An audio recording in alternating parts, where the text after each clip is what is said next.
You've got girls on TikTok laughing, joking, injecting testosterone into their thighs, or showing their euphoria after having their breasts removed. I mean, if that isn't self-harm times a million, I don't know what is. Hello and welcome to Marshall Matters with me, Winston Marshall at The Spectator.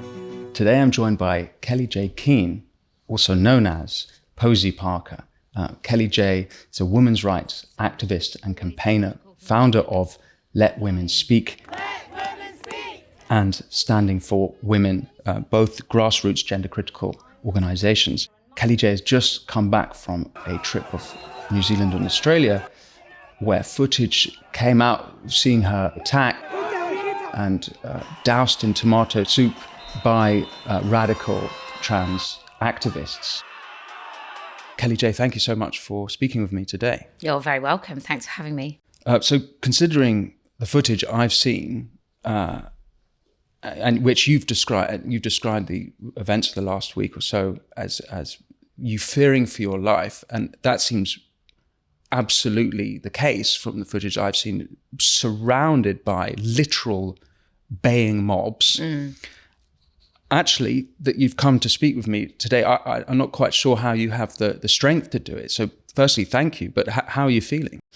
I'm all right. I don't know whether this is sort of some latent trauma that's going to come along and bite me soon. But no, I'm okay. Thank you. Well, I want to get into a bit of the prehistory, but maybe we start with this last week. So you're down under with Let Women Speak.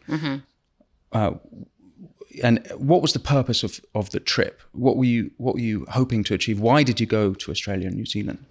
Well, to be really brief about what Let Women Speak is, it's basically we create a space in which women can come and speak. I mean, it's quite simple. And women in their locality will come and they will talk about local issues, but it will be basically centered around what transgenderism and transgender ideology is doing to women and their families and their children. And so we decided to go to Australia because I did a tour of America, made a film about it last year. And the women in Australia were like, please come. And I've known about cases and things happening in Australia for quite some time and New Zealand. So just booked my ticket, went and started organising these events. 9 were planned, 8-ish we managed to do. And then the violence came and I had to flee. So what do you think about your message was resonating with women in Australia and New Zealand? I mean, you've described New Zealand as the worst place in the world for women. That I've been. That you've been. And I did fly through Dubai on my way home. Right, so maybe it's changed since. But no, your experience would suggest that certainly in the West, it seems like the worst place for women in the world. What is going on over there? Before you went there, what are the laws in Australia and in New Zealand? Where are the points of contentions between women's rights and trans rights there specifically? Well, to be fair, it's the same the world over. Anywhere that this ideology has taken hold, it's textbook kind of the way it operates is absolutely identical. So it will be changing the laws. It will be covert changing the laws. It's a top-down coercion of the population. So in Australia and New Zealand, in some places in Australia, you can lose custody of your children if you don't affirm their gender. The state will come and take them away. In Australia and New Zealand, the state will, in schools, change your child's name, pronouns, and treat them as the opposite sex and won't even tell you. In Australia and in parts of New Zealand, they are talking about a baby having a sexuality. So it's all the sort of Foucault, Kinsey, queer theory, and it's really like just terrible. In some places in Australia there is self-ID, and in New Zealand that's happening too. That means any man for any reason can just call himself a woman and have access to all women's spaces and rights. We know that Laurel Hubbard competed in the Olympics as a female athlete, and he's a man, not particularly fit looking, in his 40s, competing against women at the peak of their fitness at like age 23, who've trained their whole lives in weightlifting. And the same in Australia, you have a man called Hannah Mousey, who plays Australian soccer, or Australian football, I think it's called, against tiny women. He's like 6'3" and well built. So there is just the same lies told here, although a lot worse, which are men can be women, our speech is compelled. We're losing genuine female language when we talk about females. In Australia, New Zealand, Canada, America, the only woman allowed to call herself a woman, or the only person allowed to call themselves a woman, is actually a man. Mm-hmm. So it seems like there's two things. There's the infringement of women's rights, as well as the issue of how children are being treated who identify differently. And did you have, with your trip, were you trying to address both those issues separately, or was it more for the women's rights aspect, or? Well, look, it's called Let Women Speak. So it's really about women telling their own stories. It's not, I don't have an agenda. We don't have we're going to talk about this topic today. We don't even have an order of speakers. I don't know who's going to come and speak. I mean, it's a real genuine grassroots, go along, say to women, this is the place that you can speak. What would you like to come and say? And for many women, when they're talking about the impact of this particular ideology on their lives, it will be their own lives, their own speech, and it will be their children. We had women who'd, their daughters didn't talk at all about the possibility of not being girls. And then all of a sudden, within 6 months, they've gone from saying they're trans to having their breasts removed. So it's really serious. Yeah. What are these organised? Do you have microphones? Is it sort of group meetings outdoors? What are the Let Women Speak events like? What were they like? And so you were first, was it Sydney, Brisbane, Perth, Melbourne and Tasmania in Australia? Yeah, Adelaide was in there somewhere. Adelaide was just before Melbourne. So what were those? Were these all different types of events? No, they're all outside. And they're outside because too many venues will cancel us. So rather than allow a venue to cancel us, we get permits. We don't need permits here so much, but in Australia you need a permit to speak. So often we try to do them outside of sort of parliamentary houses.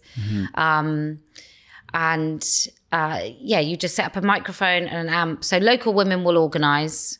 We'll advise them how to do it. They will organise marshals, and they will organise the amp, the permits, and the police presence.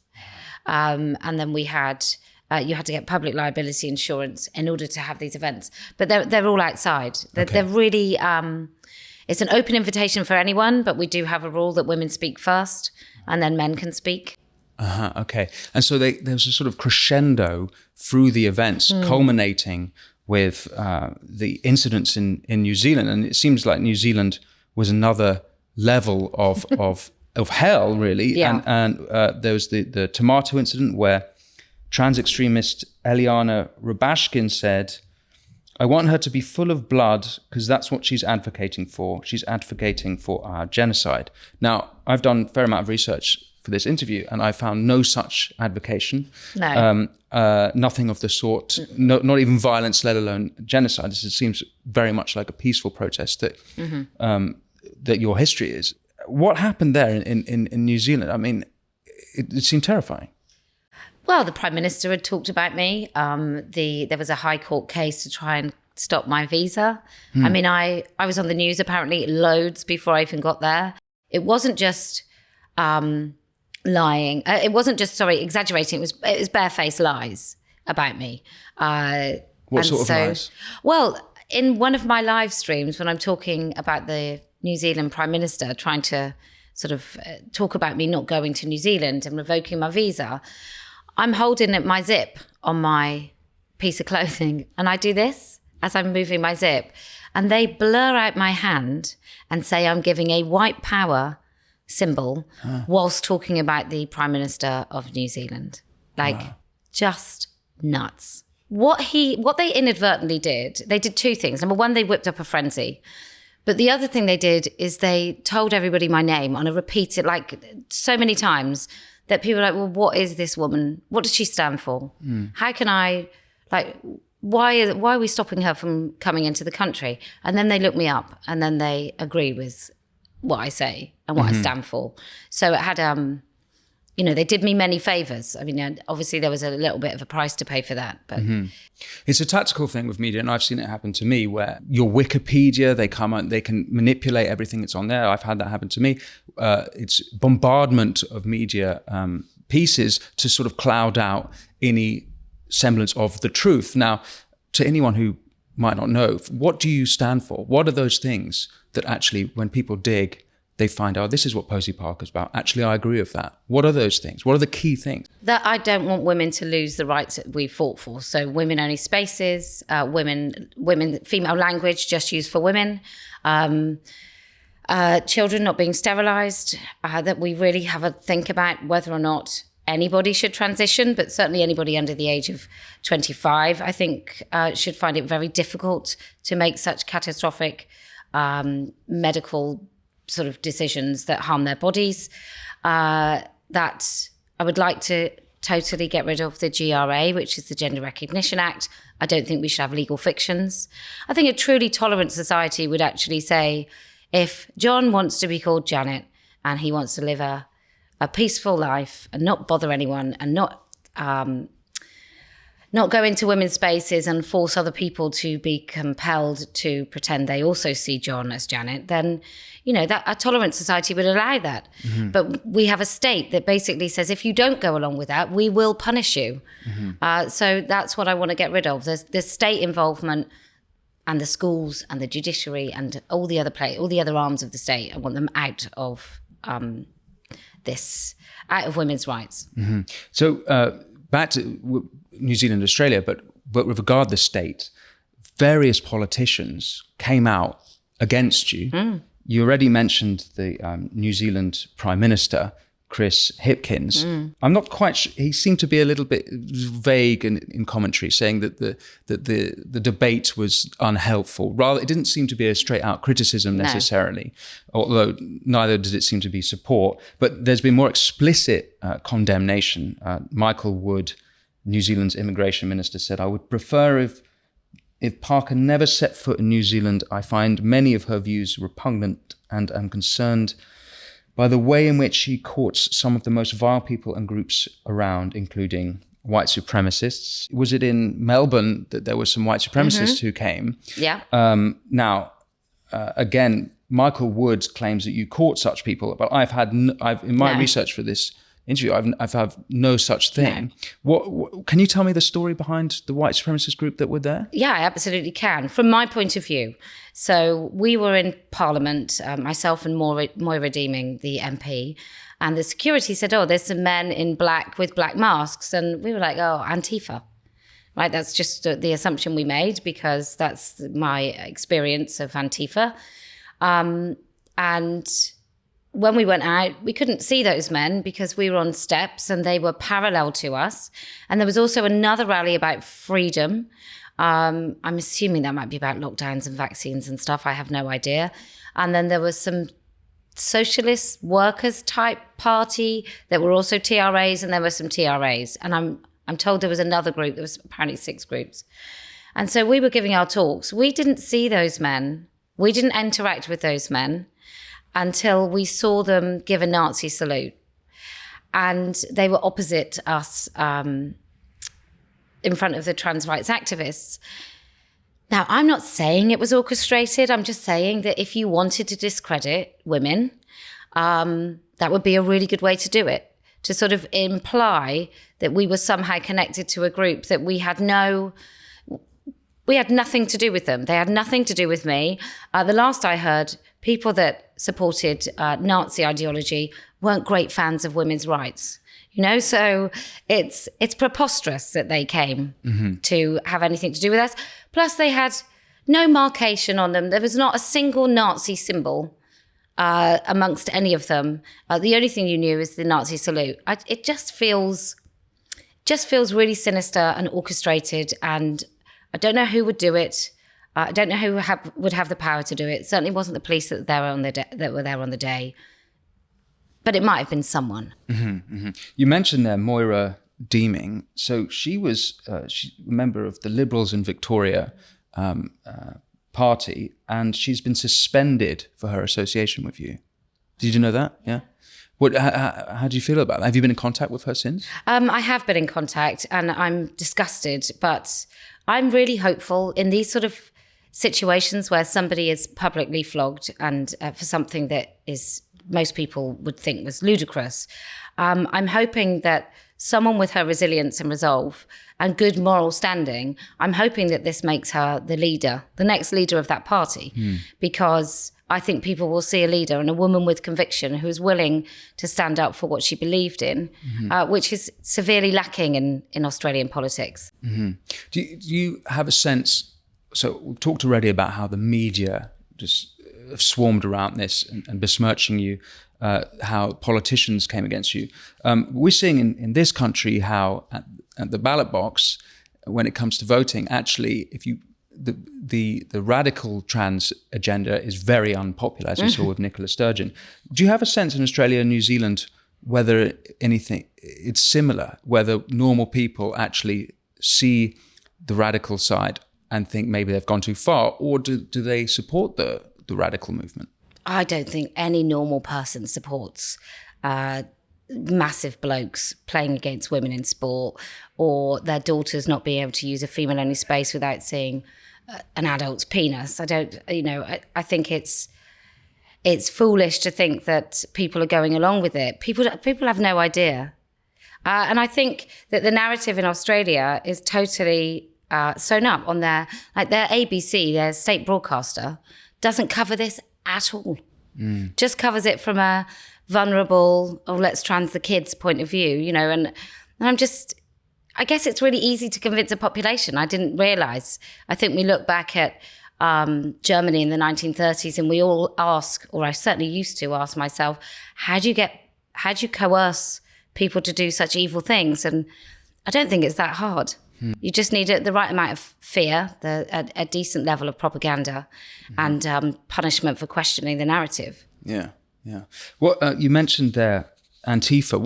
When you said you have normal experiences with Antifa, what has that been? Oh, they come to all of our events now. So around the world.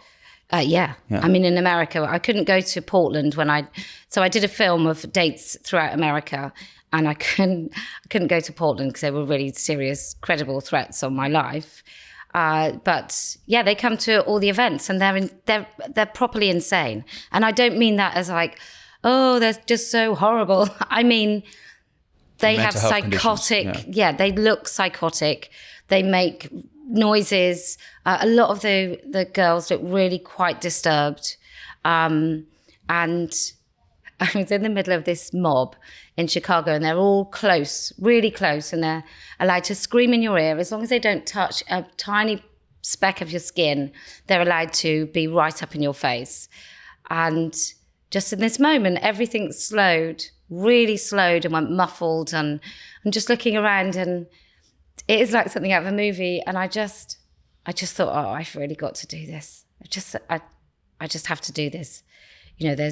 I don't know anyone else that's doing this, and it just has to be done. So that was, again, those are part of Let Women Speak tours. Maybe you could give me a bit of this history of Let Women Speak. It started as a speaker's corner in Hyde Park, is that right? Yeah, so on International Women's Day, a couple of women, Katie Worley and Venice Allen, they said, oh, why don't we go and do a speaker's corner? Because we'd started doing stuff in halls and we were beginning to get cancelled and it was difficult. So we thought, for International Women's Day, we'll go to Speaker's Corner.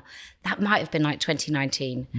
And then it was so well attended and brilliant. And I said, well, I'm going to come and do this every month. Let's do it the last Sunday of every month. And then obviously we had lockdown, but we did them right up until we weren't allowed. And then lots of women all over the country, because I also do something called Turf Talk Tuesday, which is a phone-in on my channel. And I have quite a lively YouTube channel.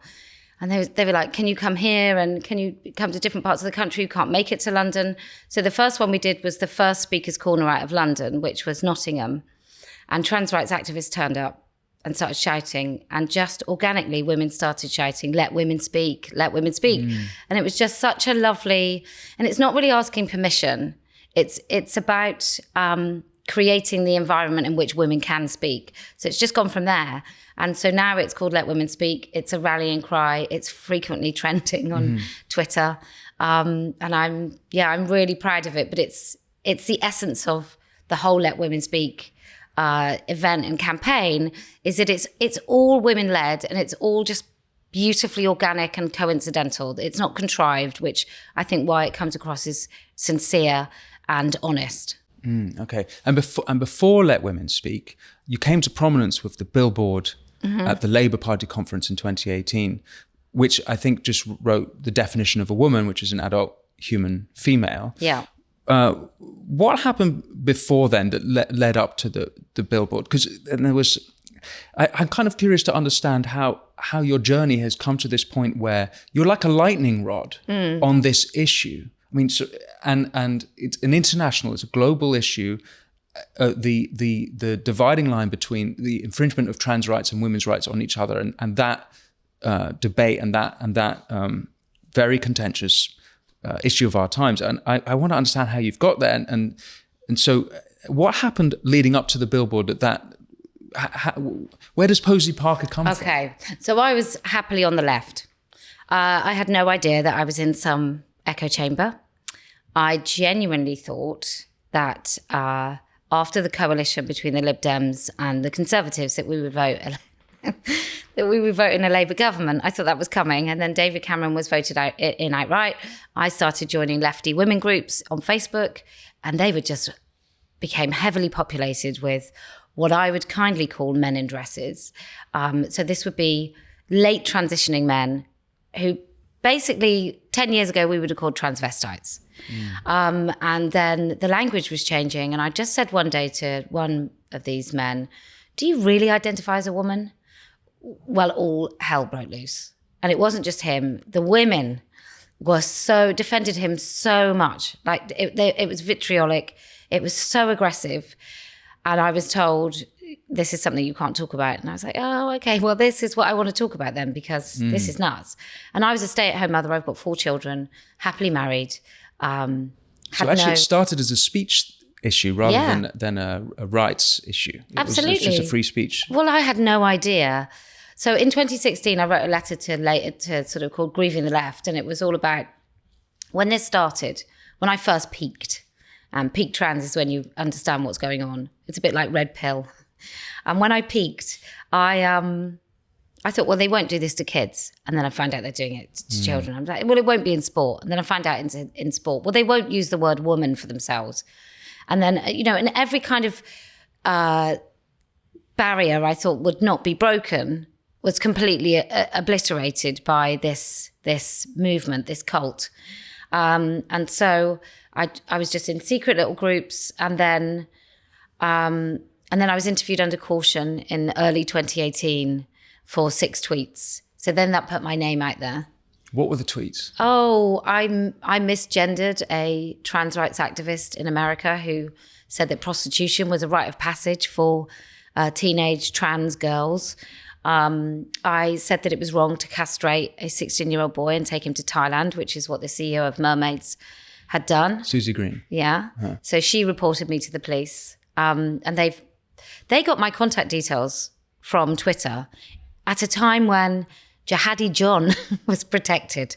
It was like next level. And I was thinking, well, this will be great. I'll go along. I'll have an interview under caution. I got a really wonderful solicitor. I'll go along and maybe we'll go to court and everyone will go, oh, goodness, that's such a terrible thing. We must look at this issue. And no, it didn't happen at all. Uh-huh. And everyone just carried on. So then I got really admonished and accused of terrible things vaguely by a left-wing women's group who would call themselves gender critical. What was the name of the group? Women's Place UK. So they put a statement out that's still out there for everybody to see, and it's nasty, and it implies that I'm racist, but it doesn't actually make any substantial allegations, so it's not actionable, but it's, it creates a bad environment. So I sort of went away a little bit, and I was like, well, I still want to do something, but I can't do it with my name because I've been so badly defamed. So I just came up with a billboard, and I sold T-shirts with the dictionary definition of the word woman and stickers to raise the money, which was only £700, and I put a billboard up. Mm-hmm. So that was it. You put the billboard up outside the Labour Party conference. Why did you choose the Labour Party when it was the Tories who were in government? Well, because that just is good timing. And we could find a billboard. So, you just look at different places. And it didn't really matter where the billboard was, to be honest. It was good that it was in the same city as the Labour Party conference. It just needed some trans activists to make a fuss. And I had no idea that the billboard company would remove it and then put me on TV to talk about it. So in the time since, in the UK, there's been cause for celebration, I think, somewhat. Maybe that's a little bit over the top, but particularly with the ordered closing of GIDS at Tavistock. Yeah. Do you feel like your message is finally having an impact? Well, look, Feminist Allen and I did a talk. So Standing for Women did a talk at the House of Lords where we did connect some of those doctors to government and the House of Lords. And we really did instigate some things with that talk. We called it First Do No Harm. But I'm sceptical, actually, whether the closing of the Tavistock is as much of a win as I might like it to be, because I think it might go out to the regions now. And that could be two things. Either one, that could be that everything is done covertly and we don't really, we all think we've won and we look away. Or it could be that when you look at regional budgets, that when doctors are dealing with regional budgets, they might not want to spend quite so much money on this.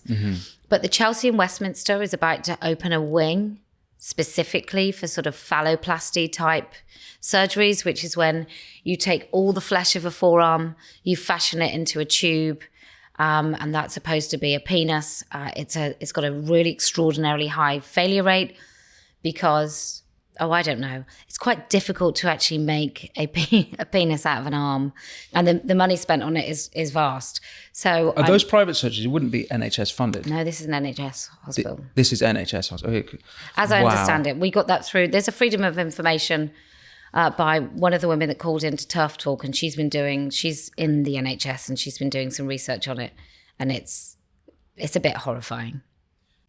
Well, that's disappointing to hear, because one of the things that's made my blood boil on this issue, particularly having just read Hannah Barnes's book, Time to Think, about the history of the Tavistock and GIDS, is that our taxes have gone towards paying for the puberty blockers and cross-sex hormones of all of these children who are mutilated for life, not to even begin on what's going on in schools and the confusion by not being able to define man and woman, but that we've been paying for them and that they will be infertile, and this is irreversible damage. It was a big relief for me to hear that the Tavistock is closed, but maybe I should be more alert that it's not the end of that story. Well, I do worry if Labour get in the next election, what will happen to all that anyway, because they do seem to be quite captured. Explain. So, well, they've just put something out, that they're going to change the Gender Recognition Act. They're going to make it more. Did they say how exactly? No, but I can only imagine it's got to be self-ID, right? It's got to be easier to identify. I mean, they've taken gender dysphoria off the table. You don't even need that anymore if you get self-ID. Not that I even think that's a good enough reason to create illegal fiction. But also they're going to ban conversion therapy. Now, conversion therapy is all sorts of things for different people. And of course, abusive practices should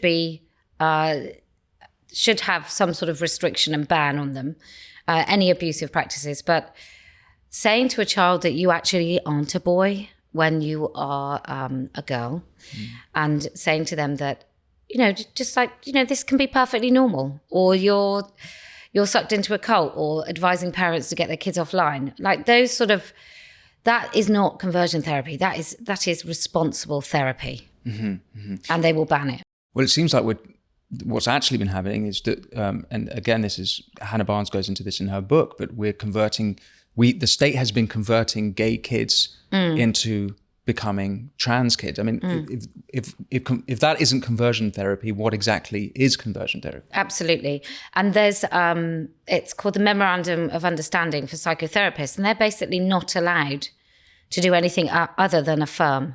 I mean, that's just bonkers to have. Other than a what, sorry? Affirm someone as Right, so if a child comes and says I'm a boy, they're not allowed to say that they're not. Mm-hmm. And that's been quite some time, that sort of capture. And then you've got autism societies that are captured and promoting it. When we know that autistic children are far more susceptible to this sort of black and white ideology, or the fact that 90% of them are likely to be bullied in school and ostracized and not have any friends, and then they find comfort and a sort of a one-stop shop solution to their distress. And it isn't.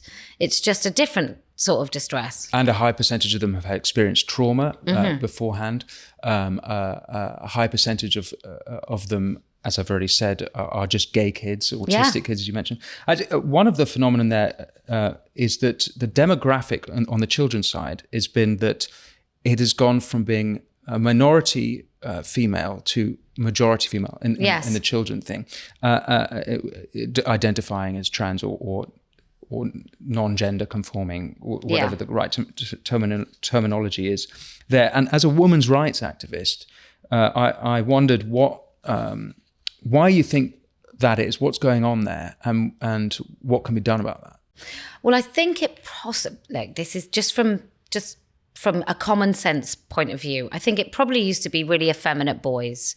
And it's very difficult to be an effeminate boy. And the CEO of Mermaids, for example, she gave a talk and she talked about... Still Susie Green. Susie Green. So she talked about her son having Barbies and stuff. And the dad came home one day when he was 3 or 4 and said, no son of mine will play with dolls, and threw them all out. Now, that's for girls. I'm sure he must have said that's for girls. So then that little boy said that he was a girl because he just wanted to play with dolls. So I think that is probably quite a common route for those little boys into this. Now what you've got is the social contagion, which is well documented for girls. You know, I would imagine girls who start starving themselves, and anorexia still is the biggest killer of teenage girls, so I understand, in this country. So you've got the social contagion of that. Girls turn all of their distress and trauma into self-loathing. So it'll be eating disorders, other forms of body dysmorphia, cutting. I mean, you've got girls on TikTok laughing, joking, injecting testosterone into their thighs, or showing their euphoria after having their breasts removed. I mean, if that isn't kind of self-harm times a million and getting medical surgery in order to further your self-harm and self-loathing, I don't know what it is. So what can we do about it? I think we just have to put laws into place that you can't do it, that surgeons can't do it, that doctors can't do it. I think we take the state out of it. Like, nobody said about anorexia, hey, do you know what? Yeah, you are fat. Let's give you a gastric band and help you starve yourself to death. A medical community wouldn't have done that. And yet they are. There's a chap in Harley Street, I believe he is. He does gender affirming surgeries, or he mutilates distressed girls. And he's just a regular plastic surgeon. And he's got sort of oil paintings of himself doing breast surgery, like slicing into breasts.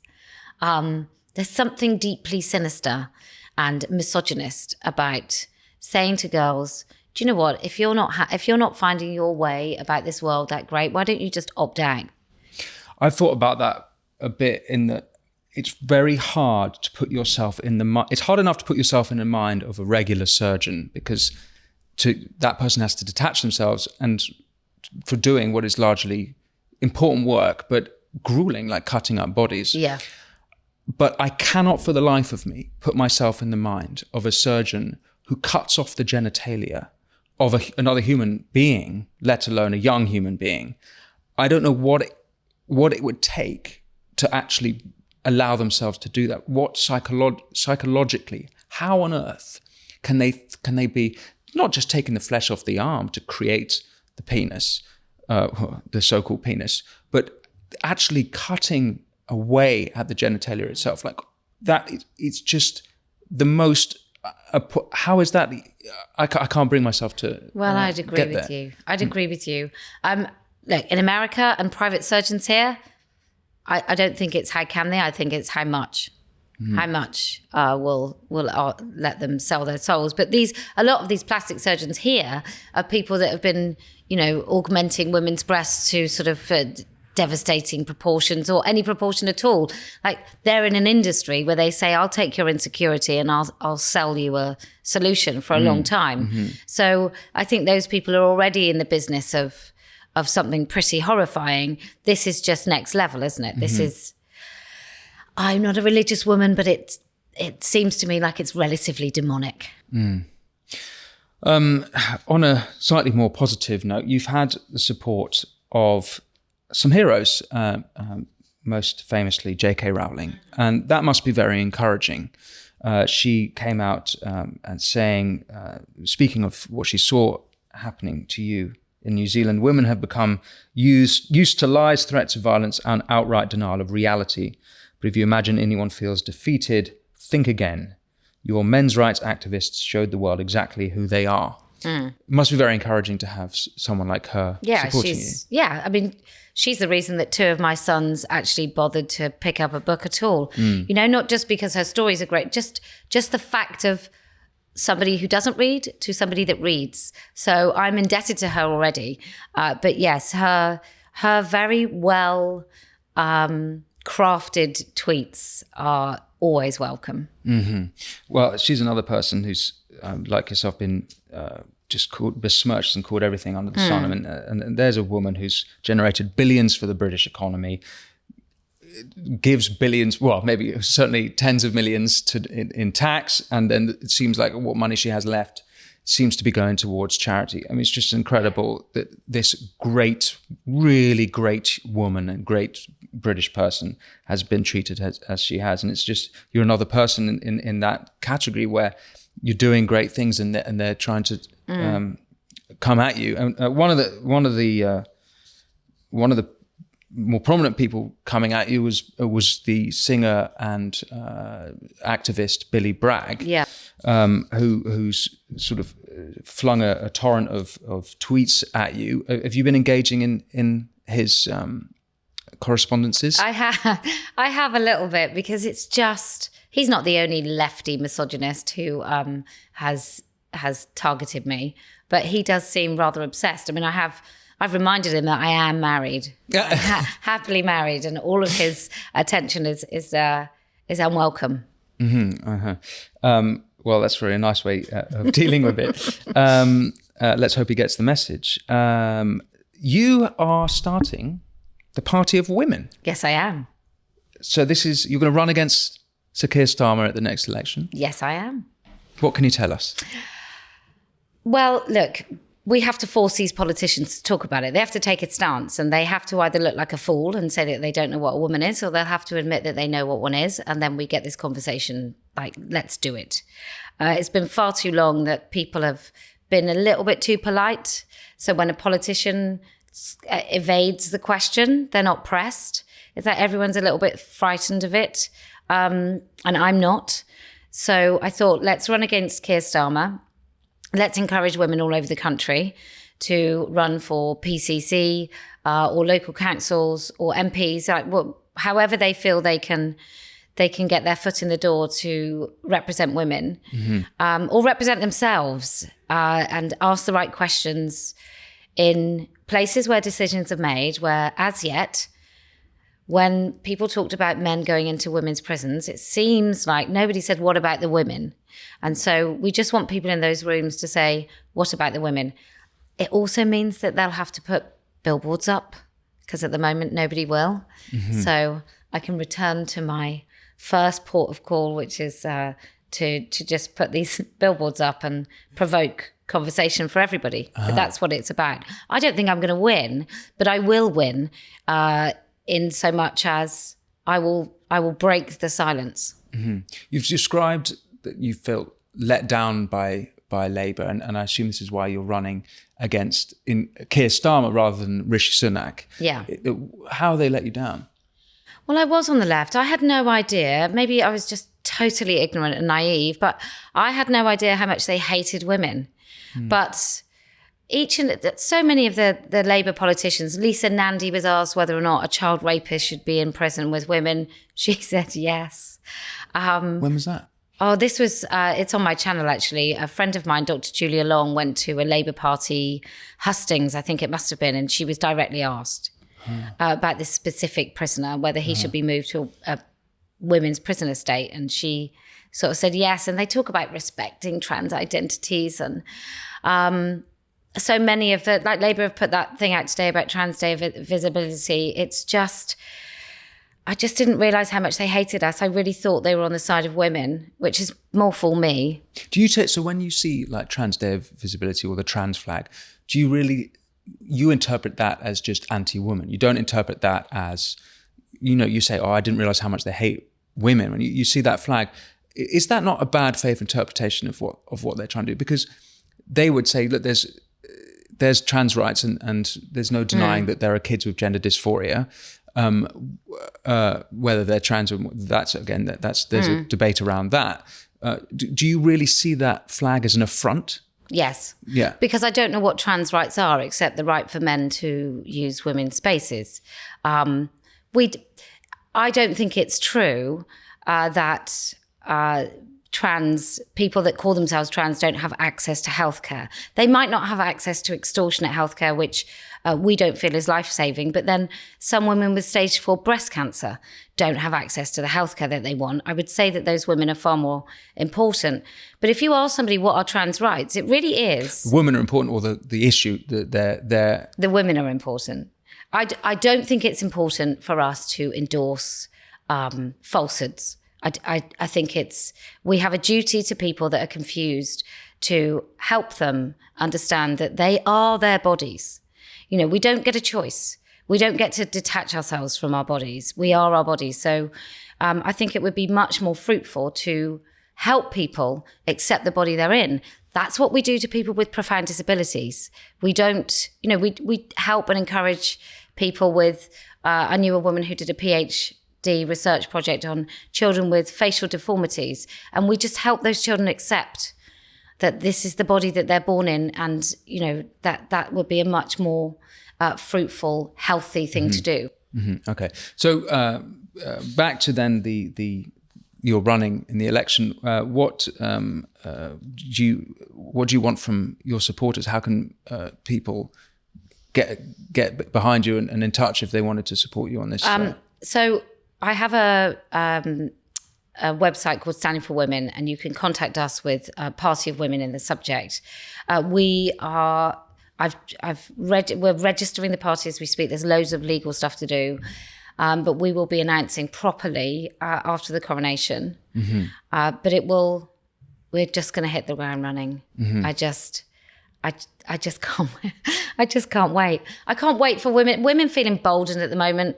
They watched what happened in New Zealand. Many of them watched, really thinking that I probably wasn't going to come out of that alive. And I think they're a little bit like, right, okay, it's time. Mm-hmm. It's time to do this. Mm-hmm. And so we have to take it into the political arena. Great. I guess my last question would be, what do you want?